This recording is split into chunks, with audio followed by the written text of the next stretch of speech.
Hello दोस्तों, मेरा नाम है रवि यादव और आप देख रहे हैं हैशटैग भोजपुरी यूट्यूब चैनल।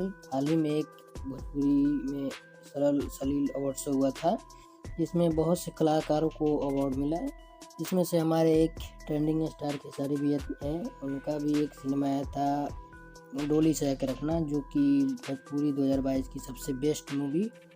यहाँ तक कि उसके सारे A to Z गाने बेस्ट थे और उसको अवार्ड शो में 15 अवार्ड मिले थे।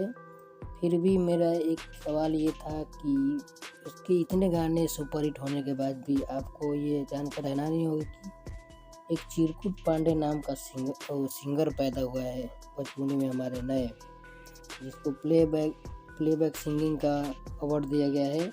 और साथ में उसका फिल्म आया था साजन चले ससुराल 2, उसके लिए उसे बेस्ट एक्टर का अवार्ड भी मिल गया है।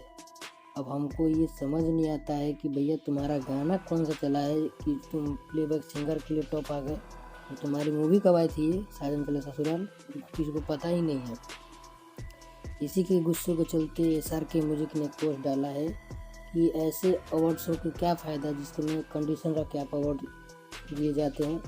ऐसे अवार्ड को मैं बहिष्कार करता हूँ। अगर वीडियो अच्छा लगा हो तो चैनल को सब्सक्राइब कर दें और कमेंट करें कि ये गलत है या सही।